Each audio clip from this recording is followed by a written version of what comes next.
Dalam pertemuan bilateral, salah satu isu yang diangkat memang terkait dengan IFX dan Bapak Presiden menyampaikan akan segera mengirim tim, baik itu yang sifatnya teknikal maupun engineering.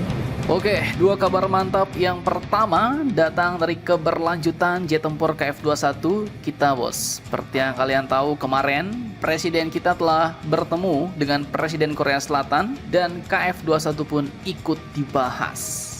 Bahkan sekarang katanya RI bakal mengirim tim teknis ke Korea Selatan. Nah loh, bagaimanakah itu? Apakah KF-21 sudah deal? Atau ada rencana deal-dealan baru lagi nih? Setelah ini kita ceki. Kemudian kabar kedua datang dari Raski Rusia yang kini datang menyatakan kesiapannya untuk memasok minyak dan gas ke Indonesia. Bahkan Dubes Rusia bilang kalau Indonesia butuh, hubungi saja kami. Nah loh, lantas bagaimanakah sebenarnya cerita minyak Rusia ini? Apakah selama ini Indonesia sudah beli-beli dari Rusia? Dan apakah Indonesia bakal mendapat tawaran minyak diskon? Penasaran beritanya? Cus, mari kita kupas berita lengkapnya satu per satu, bosku.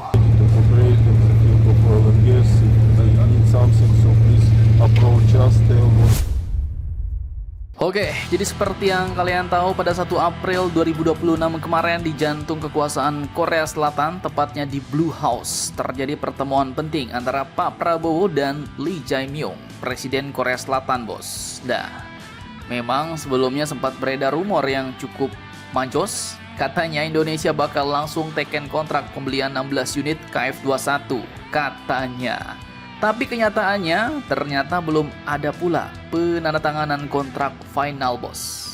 Namun jangan salah dulu. Justru disinilah kabar mantapnya muncul. Ternyata salah satu topik inti yang dibahas adalah keberlanjutan proyek jet tempur masa depan Indonesia, yaitu KF-21 Boramai atau versi Indonesianya yang sering disebut IFX atau IF-21. Dan hasilnya Indonesia pun akhirnya menegaskan komitmen untuk tetap lanjut dalam proyek ini, dan bukan cuma omong kosong, bos. Langkah konkretnya pun disebutkan oleh Bapak Erlangga. Indonesia kini akan segera mengirim tim teknis langsung ke Korea Selatan, bos. Jadi katanya akan dibahas isu-isu teknis dan engineering. Bahkan muncul opsi skema pembayaran baru. Nah loh, mulai serius nih. Padahal kita tahu ya kan, proyek ini sudah jalan sejak era Bapak SBY dan memang ya agak sempat seret di tengah jalan. Jadi sekarang pertanyaannya, kira-kira tim teknis yang bakal dikirim Indonesia itu bakal ngapain aja, bos, di Korea? Apa misi mereka? Dan yang paling bikin penasaran ini skema pembayaran baru nih, itu maksudnya gimana, bos? Apakah cicilan, diskon, atau buy now pay later? Nah, simak videonya sampai habis. Dalam pertemuan bilateral, salah satu isu yang diangkat memang terkait dengan IFX dan Bapak Presiden menyampaikan akan segera mengirim tim, baik itu yang sifatnya teknikal maupun engineering, sekaligus juga berharap nanti akan ada pembayaran proyek secara baru. Oke, jadi intinya setelah pertemuan di Blue House, satu hal jadi jelas, bos. Indonesia belum mundur, justru memperkuat komitmennya. Artinya, Indonesia masih ingin jadi bagian dalam pengembangan jet tempur canggih KF-21 Boramai ini. Bukan sekedar beli doang, bukan sekedar pembeli, tapi juga partner teknologi. Kemudian untuk tugas atau misi daripada tim teknis Indonesia yang bakal dikirim ke Korea Selatan. Jadi tim yang akan dikirim oleh Indonesia ini pun bukan kaleng-kaleng, bos. Karena katanya Bapak Presiden menyampaikan akan segera mengirim tim baik yang bersifat teknis maupun engineering. Nah, dari kata kunci itu, maka tim ini pun kemungkinan terdiri dari para engineer Dirgantara Indonesia, kemudian para ahli sistem senjata dan avionik, dan mungkin perwakilan industri pertahanan seperti PTDI, bos. Tugas mereka sepertinya akan membahas ulang dan memastikan spesifikasi jet tempur, kemudian juga mungkin membahas pembagian teknologi atau transfer of teknologi, membahas peran Indonesia dalam produksi, dan tentu saja memastikan Indonesia nggak cuma numpang nama doang, bos, harus dapat manfaat mantapnya ya kan. Kemudian lanjut, katanya ada skema pembayaran baru. Nah, ini yang menarik nih. Selama ini kalian tahu Indonesia punya kewajiban pembiayaan dalam proyek ini, tapi sempat mengalami kendala. Makanya sekarang dibahas skema pembayaran baru yang lebih fleksibel. Kemungkinan bentuknya ya, mungkin ya, isi kepala Mimin bisa jadi mungkin penjadwalan ulang pembayaran, bisa jadi penyesuaian nilai kontribusi, atau bahkan barter teknologi atau industri. Jadi mungkin bayarnya pakai barter, mana tahu bisa dibayar pakai pesawat buatan kita ya kan, CN235, atau kayak dulu bos, dibayar pakai minyak sawit, cengkeh, kopi, karet, dan lain-lain. Nah, tapi ya intinya semua ini dilakukan agar Indonesia bisa tetap ikut bos, tapi dengan beban yang lebih realistis, yang lebih ringan lah.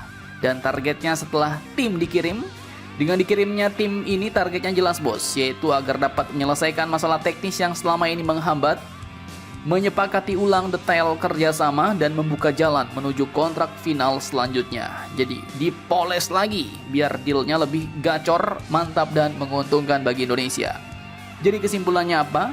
Pertemuan 1 April 2026 kemarin bukan soal langsung beli jet, tapi untuk memfinalisasi kesepakatan, baik kesepakatan teknis, kesepakatan spesifikasi, kerjasama transfer teknologi, dan lain-lain.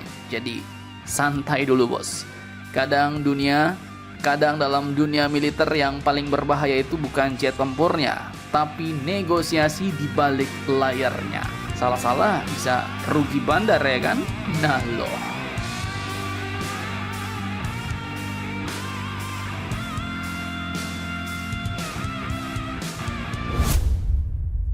Oke, lanjut kabar kedua. Seperti yang kalian tahu, situasi energi global kini lagi panas bos. Dan kali ini bukan cuma soal harga, tapi soal siapa yang punya minyak, dia yang pegang kendali ya kan.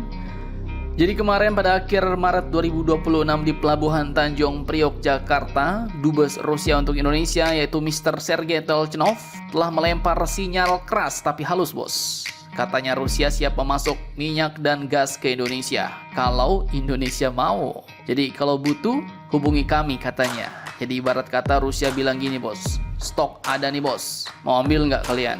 Nah, masalahnya ini bukan tawaran kaleng-kaleng bos. Dunia kini lagi gonjang-ganjing gara-gara konflik Timur Tengah, terutama setelah eskalasi antara Iran, Israel, dan Amerika. Efek dominonya, Selat Hormuz pun jadi macet. Indonesia jelas nggak mau kehabisan bensin di tengah badai. Menteri SDM Bapak Bahlil Lahadalia bahkan sudah kasih perintah cari suplai dari mana saja. Yang penting ada barang dan harganya masuk akal. Dan disinilah Rusia masuk menawarkan opsi alternatif. Bahkan bukan cuma ke negara sahabat tapi juga ke negara lain termasuk Eropa Barat. Bahkan baru-baru ini jual ke Pinoy-Pinoy Filipina bos. Tapi sampai sekarang katanya belum ada permintaan resmi pula dari Indonesia, baik dari Pertamina maupun pemerintah. Nah, tapi kalian juga jangan salah paham dulu bos. Walaupun Rusia bilang terbuka untuk Indonesia, tapi katanya ini bukan urusan teman lama bantu teman. Bukan, ini murni bisnis katanya. Dubes Rusia bilang harga tetap komersial, nggak ada cerita diskon sahabat, tidak ada diskon karena teman. Karena perusahaan minyak Rusia katanya banyak yang swasta. Nah, jadi ini murni urusan bisnis, bukan politik semata, tapi Rusia siap memasok minyak dan gas untuk negara kita, Indonesia. Mantap, mantap jos. Nah, jadi bagaimana menurut kalian tentang hal ini? Jangan lupa komentar, tetaplah kalian barbar, dan jangan santuy terus. Demi Indonesia tangguh, salam Indomax, Indo Magazines. Cannot help, but we can sell. Yes, my president mentioned many times that first of all, for our friendly countries, we are ready to cooperate in the field of oil and gas. If they need something, so please approach us, tell what